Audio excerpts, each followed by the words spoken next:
Hello students, कैसे हो सभी। स्वागत है आपका हमारे संपूर्ण क्लासेस चैनल पर। तो आज हम आपको जो पिछला टॉपिक हमने एंड किया था एम्पिरिकल फॉर्मूले का, उसी को हम आज कंटिन्यू करने वाले हैं। और उसमें हम आपको बताएंगे कि एम्पिरिकल फॉर्मूले के किस तरह के क्वेश्चन बन सकते हैं और क्या क्या स्टेप्स होने चाहिए जब हम एम्पिरिकल फॉर्मूला कैलकुलेट करते हैं। तो मैंने लास्ट वीडियो में आपको मोलिकुलर फॉर्मूला बताया था, मोलिकुलर मास फाइंड करना बताया था, एम्पिरिकल फॉर्मूला और एम्पिरिकल मास, ये सभी चीज़ें हम लास्ट वीडियो में डिस्कस कर चुके थे। तो आज हम इसी को कंटिन्यू करेंगे और इसमें सारे स्टेप्स को हम सीखने वाले हैं और इस पर जो बेस्ड हैं कुछ क्वेश्चन भी हम करने वाले हैं। तो आइए स्टार्ट करते हैं वीडियो को। एम्पिरिकल फॉर्मूला,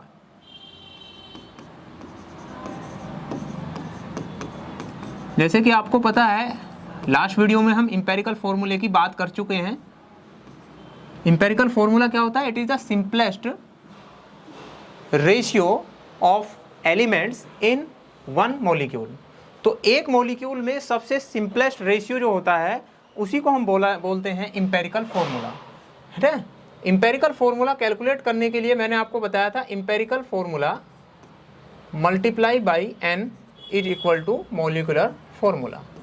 तो मोलिकुलर फॉर्मूला हम फाइंड कर सकते हैं अगर हमें n पता चल जाए।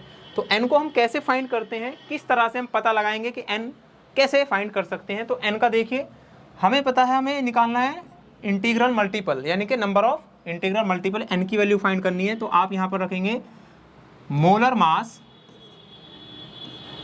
मास और मोलिकुलर मास अपॉन एम्पिरिकल मास। और लास्ट वीडियो में मैं बता चुका हूँ आपको एम्पिरिकल मास जो होता है, एम्पिरिकल मास का इंटीग्रल मल्टीपल कौन होगा? Molar mass. तो ये आपको याद रखना है। तो empirical mass n is equal to molar mass mm upon empirical mass em। तो then molecular mass is equal to empirical mass multiply by n। तो ये n क्या है? नंबर ऑफ इंटीजर है। तो इसीलिए हमने लास्ट वीडियो में डिस्कस किया था कि जो भी मोलिकुलर मास या मोलर मास होता है वो हमेशा एम्पिरिकल मास का इंटीग्रल मल्टीपल होता है। तो इस तरह से हम एम्पिरिकल मास की हेल्प से मोलिकुलर मास फाइंड कर सकते हैं। और जब आपको मोलिकुलर मास आ जाए, एम्पिरिकल मास आ जाए, तो नंबर ऑफ n हम फाइंड कर सकते हैं। और जैसे ही हमारे पास नंबर ऑफ n आएगा तो यहाँ पर रखकर एम्पिरिकल फॉर्मूला की मल्टीप्लाई कर देंगे नंबर ऑफ इंटीग्रल मल्टीपल से, और हमारे पास मोलिकुलर फॉर्मूला कैलकुलेट हम कर लेंगे, उसको हम फाइंड कर सकते हैं। ठीक है। तो ये सारे जो कॉन्सेप्ट है हमने लास्ट वीडियो में सीखे थे। तो आज मैं आपको सिखाऊंगा कि एम्पिरिकल फॉर्मूला फाइंड करने के लिए, एम्पिरिकल फॉर्मूला जब हम कैलकुलेट करते हैं तो कौन कौन से स्टेप्स को हमें फॉलो करना पड़ता है। द स्टेप्स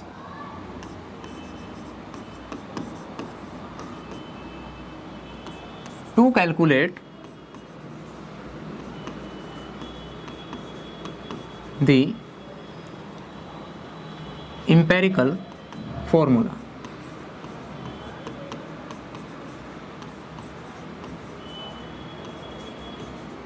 तो एम्पिरिकल फॉर्मूला को जब भी हम कैलकुलेट करते हैं तो यहाँ पर कुछ स्टेप्स हैं जो कि बहुत ही इंपॉर्टेंट होते हैं। तो सबसे पहला स्टेप ये है, आपको क्या करना है? सबसे पहला स्टेप, फर्स्ट स्टेप में आपको जितने भी किसी कंपाउंड के अंदर एलिमेंट दिए गए हैं, सबसे पहला स्टेप क्या है? फिर से सुनिए सभी। किसी मॉलिक्यूल के अंदर जितने एलिमेंट्स होते हैं उन सभी एलिमेंट्स का हम परसेंटेज पहले फाइंड करेंगे। ठीक है। तो सबसे पहला स्टेप है calculate the percentage of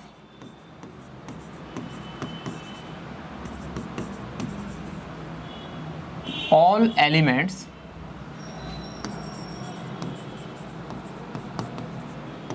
in the molecule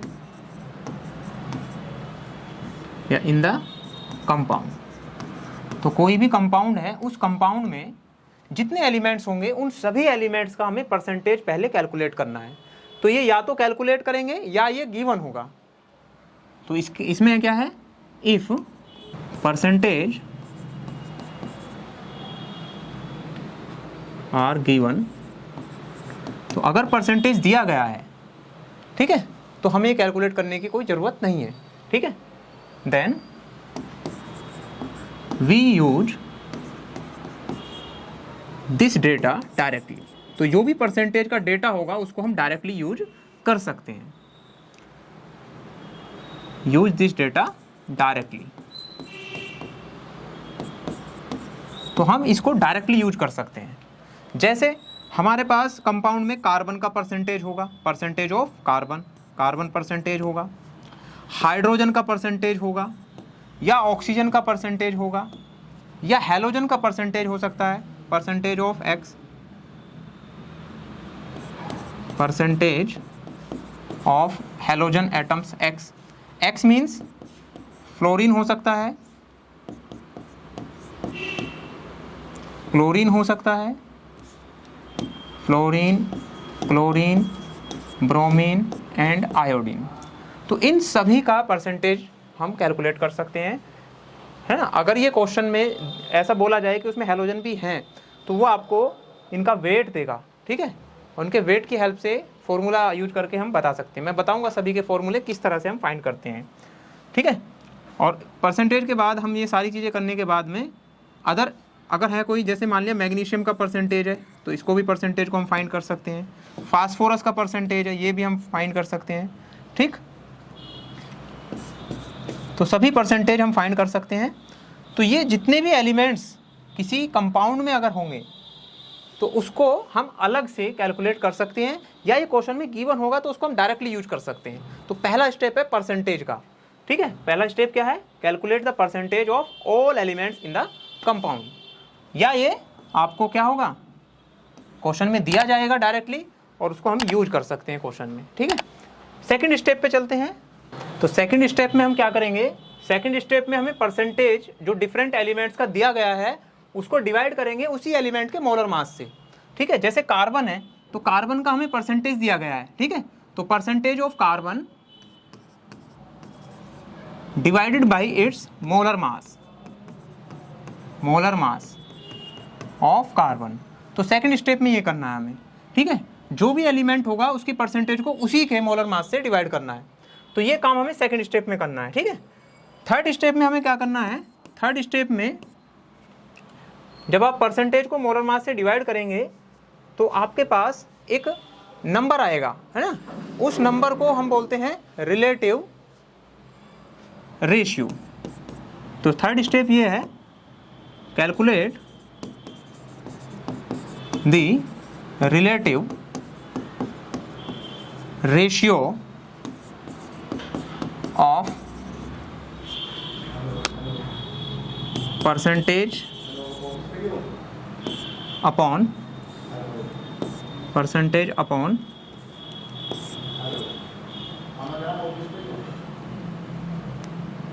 molar mass. तो जो भी मोलर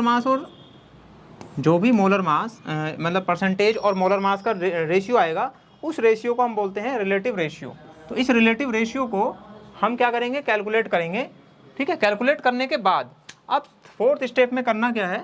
फोर्थ स्टेप में आप देखेंगे जिसका नंबर सबसे कम आएगा उसी को उससे ही डिवाइड करेंगे सारे। फोर्थ स्टेप में क्या करना है? जब आपको रिलेटिव रेशियो निकल के आ जाएगा, उस रिलेटिव रेशियो में देखेंगे किस रिलेटिव रेशियो का नंबर सबसे कम है, तो उसी नंबर से हर एक नंबर को डिवाइड करने वाले हैं हम, ठीक है। तो क्या करेंगे इसमें? Divide each ratio by smallest ratio. तो स्मॉलेस्ट रेशियो से हमें डिवाइड करना है हर एक रेशियो को। तो ये फोर्थ स्टेप है। इस तरह से हमें ये लाना है, और लाने के बाद फिर लास्ट में हमें क्या करना है उसको मैं फिर से समझाता हूँ एक बार। पहला स्टेप आपको क्लियर हो गया होगा। पहले स्टेप में क्या करना है? हमें एक परसेंटेज फाइंड करनी है हर एक एलिमेंट की। जब परसेंटेज हमें पता चल जाएगी, या तो वो क्वेश्चन में आपको परसेंटेज डायरेक्टली दे सकता है तो यूज कर सकते हैं हम डायरेक्टली, या वो आपको इसका वेट देगा तो हमें वो कैलकुलेट करनी पड़ेगी। तो इसको हम अलग से सीखने वाले हैं, परसेंटेज ऑफ एलिमेंट्स कैसे फाइंड करते हैं। इसके लिए मैं फॉर्मूले आपको दिखाऊंगा किस तरह से ड्राइव करेंगे फॉर्मूले को। तो इसके लिए 2-4 डेरिवेशन है वो हमें सीखनी पड़ेंगी, ठीक है। इसके बाद सेकंड स्टेप में क्या करना है? Percentage different elements divided by molar mass of elements. जो भी परसेंटेज आएगा एलिमेंट्स का उसको डिवाइड करना है उसी के मोलर मास से, ठीक है। थर्ड स्टेप में क्या करना है आपको, जो भी रेशियो आया निकल के, है ना, परसेंटेज और मोलर मास का, इस रेशियो को हम बोलते हैं रिलेटिव रेशियो। तो इस तरह से इसको कैलकुलेट करेंगे और कैलकुलेट करने के बाद फोर्थ स्टेप में क्या करना है, डिवाइड ईच रेशियो। जो भी रेशियो आएगा उसी को हमें डिवाइड करना है।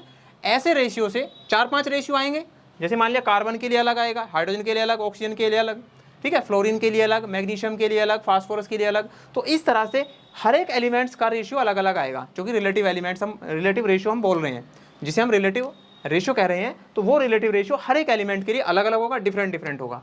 तो उस रेशियो में हम देखेंगे सबसे छोटा नंबर किस रेशियो का है, तो उसी नंबर से हमें सारे रिलेटिव रेशियो को हमें डिवाइड करना है, ठीक है। एक क्वेश्चन कराऊंगा तो आपको बहुत सारी चीज़ें क्लियर हो जाएंगी।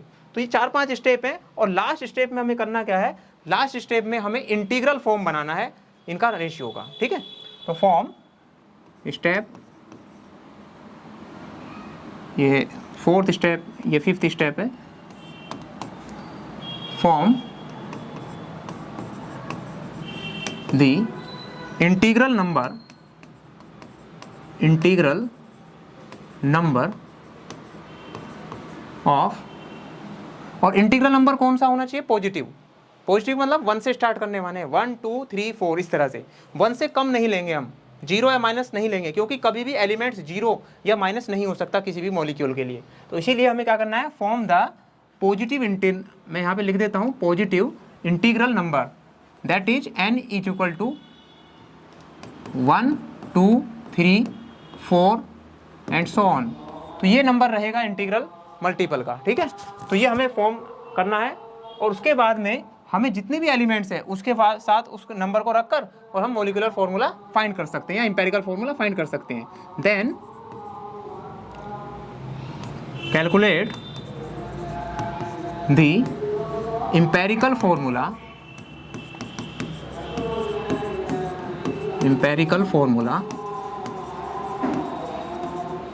उसके बाद हमें क्या है, एम्पेरिकल फॉर्मूला कैलकुलेट करना है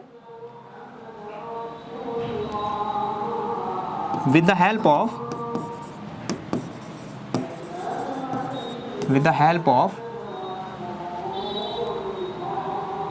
number of elements in the compound। तो कोई भी कंपाउंड है उसमें नंबर ऑफ एलिमेंट्स की हेल्प से जो हमने ये नंबर निकाला है ना, n की वैल्यू, तो हर एलिमेंट के लिए n की वैल्यू अलग अलग आएगी।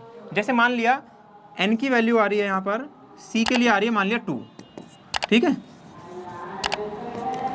n आ रहा है 4, c 2 आ रहा है, और मान लिया हाइड्रोजन के लिए आ रहा है कितना, 6, ठीक है। तो हम इसका एम्पेरिकल फॉर्मूला कैसे फाइंड कर सकते हैं, तो एम्पेरिकल फॉर्मूला हो जाएगा इसका C2H6, ठीक है, इस तरह से।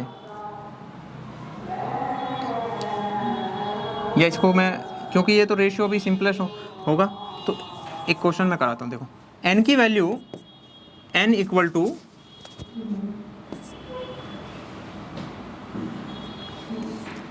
नंबर ऑफ n की वैल्यू आ रही है यहाँ पर n फॉर कार्बन, ये आ रहा है मान लिया 1, और n फॉर हाइड्रोजन ये आ रहा है मान लिया 3। तो हम एम्पेरिकल फॉर्मूला लिख सकते हैं CH3, ठीक है, इस तरह से, यानी कि कार्बन का 1 नंबर है और हाइड्रोजन का 3 नंबर है। तो ये हमारा पास एम्पेरिकल फॉर्मूला आ जाएगा। तो इस तरह से 4-5 स्टेप है हमें जो फॉलो करने हैं। तो इसके लिए मैं एक क्वेश्चन कराने वाला हूँ तुम्हें, ठीक है। तो लास्ट क्लास में मैंने आपको क्वेश्चन कराया था, तो ये सारे स्टेप आप फॉलो करके एम्पेरिकल फॉर्मूला फाइंड कर सकते हैं। एम्पेरिकल फॉर्मूले की हेल्प से हम मॉलिक्यूलर फॉर्मूला फाइंड कर सकते हैं, ठीक है। आप क्या करेंगे, सीधा मॉलिक्यूलर मास को डिवाइड कर देंगे एम्पेरिकल मास से, और आपके पास क्या आ जाएगा, नंबर ऑफ इंटीजर आ जाएगा। उसी इंटीजर के नंबर से मल्टीप्लाई करना एम्पेरिकल फॉर्मूले को, तो आपको मॉलिक्यूलर फॉर्मूला कैलकुलेट आप कर सकते हैं, वहां से आप इसका पता लगा सकते हैं, ठीक है। तो आई होप ये वीडियो आपको बहुत अच्छे से समझ में आ रहा होगा। कैसा लगा हमारा ये वीडियो आपको, ये भी हमें बिल्कुल आप सजेशन दे सकते हैं, ठीक है। और अब जो वीडियोज हैं वो रेगुलर वे में आते रहेंगे डेली, तो बने रहिए हमारे चैनल के साथ। Thank you.